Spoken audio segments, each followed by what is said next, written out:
फरिश्तों वाला दरबार का जिक्र हमने बहुत से लोगों से सुना।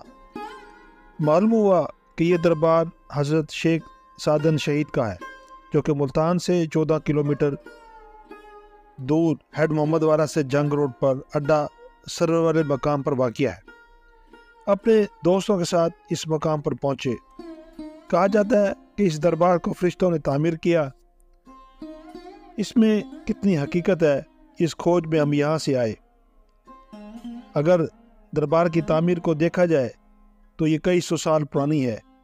इस दरबार की छत नहीं, बारीक कुरान आयात इस तरीके से लिखी गई हैं जिसे देखकर ये महसूस होता है कि जैसे ये किसी इंसान ने नहीं लिखी। इस दरबार पर मुख्तलिफ लोग अपनी मनतें मुरादें लेकर आए हुए थे।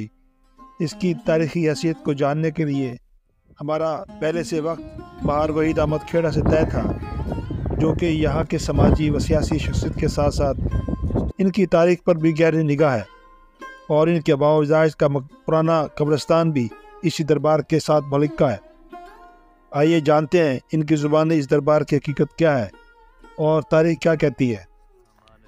मैं जो है महार वहीद अहमद खेड़ा जो है मुखातिब हूँ। आज जो है रमज़ानुल मुबारक का ये तीसरा रोज़ा है और हम यहाँ पे आए हैं। बेसिकली ये मकबरा जो है मुल्तान से 14 किलोमीटर हेड मोहम्मद वाला और हेड मोहम्मद वाला से फिर जंग रोड जो है आता है और अड्डा सरवर वाला। तो ये दरबार हज़रत शेख सादन शहीद साहब हैं।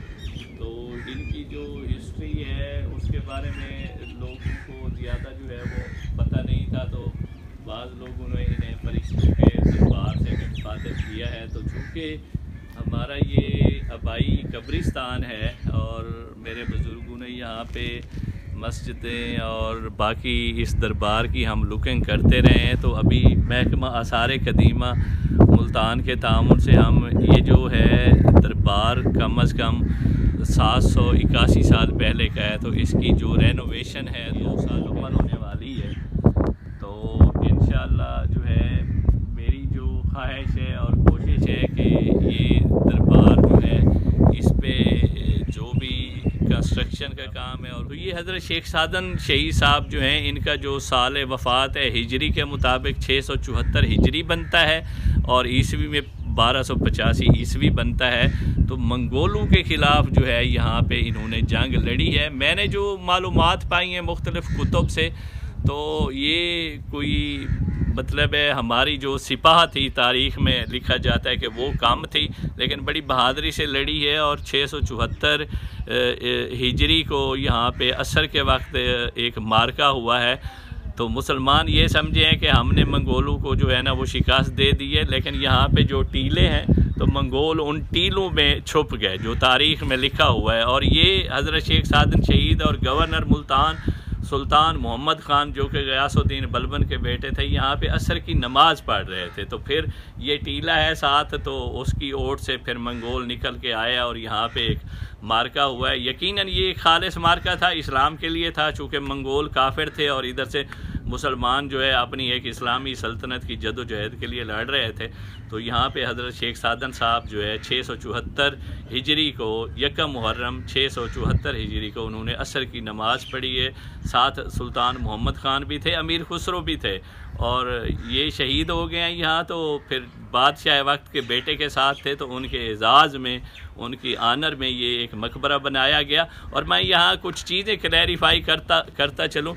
लोग कहते हैं कि यहाँ पे जो है ना ये मज़ार फ़रिश्तों ने बनाया है, तो नाउज़ुबिल्लाह ये फ़रिश्तों ने नहीं बनाया। मैं पहले भी कई दफ़ा बता चुका हूँ, फ़रिश्तों ने बनाना होता तो मेरे नबी अकरम सल्लल्लाहु अलैहि वसल्लम के रोज़ा से बढ़ के तो कोई बात नहीं थी। तो मैंने काफ़ी ज़्यादा जो है ना लोगों को ये गलत रिवायत है एक, और इसे जो है ना एतजनाब किया जाए। इस्लाम इस चीज़ की इजाज़त नहीं देता। अब हम इस दरबार की जो है महकमा आसार कदीमा से मिल के ये रेनोवेशन करवा रहे हैं, चूँकि नीचे से इसकी दीवारें ख़राब हो गई थी। ये एक पुराना 800 साल कदीम मकबरा है, तो आसार कदीमा के साथ हम मिल के खड़े हैं और इंशाअल्लाह ये खूबसूरत मकबरा है और रूहानियत है यहाँ पे, रूहानियत है। चूँकि एक शहीद हुए हज़रत शेख सादन साहब जो है शहीद हो गए हैं। अता फरमाए।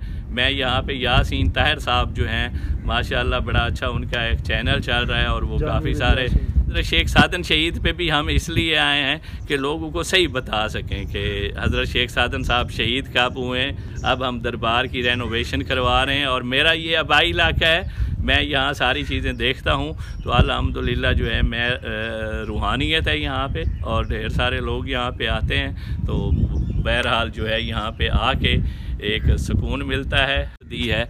तो उसके बाद हमारे तुर्क बादशाह रहे और माजरत के साथ तारीख़ में उन्हें जो है ना वो ग़ुलाम बादशाह कहा जाता है। तो एक तो तारीख़ को ये दुरुस्त किया जाए, वो हमारा तुर्क सुल्तान थे, उनमें कुतुबुद्दीन ऐबक आए हमारे, फिर उसके बाद सुल्तान अल्तमश आए, अल्तमश के बाद जो है रज़िया सुल्ताना आई हैं, रज़िया सुल्ताना के बाद सुल्तान नासरुद्दीन साहब का एक दौर आता है और वो बड़े नेक सीरत बादशाह थे, दिल्ली से बैठ के पूरा जो है सल्तनत को कंट्रोल करते थे। अब यहाँ पे अर्ज़ करने का मकसद ये है कि एक जो और तारीख़ नहीं पढ़ाई जाती कि हमारे इस खित्ते के इन तुर्क बादशाहों ने मंगोलों को जो है नाकों के चन्ने चबवाए हैं। यानी कि एक मिस्र में सुल्तान पेपरस थे, उन्होंने जो है वो नाकों के चन्ने चबवाए थे मंगोलों को, हलाकू खां और उनकी फ़ौजों को। और यहाँ पे हमारे इन तुर्क बादशाहों को ये एज़ाज़ जाता है और ये जो खित्ता है ये शायद हमें बल्कि यकीनन उनकी वजह से मिला है। तो बेसिकली सुल्तान नासरुद्दीन जो है वो 1266 को उन्होंने जब वफ़ात पाई है तो गयासुद्दीन मोहम्मद बलबन जो है हमारे बरे सगीर के बादशाह बने हैं। तो उनके एक बेटे थे जो तारीख़ में नाम आता है सुल्तान मोहम्मद ख़ान।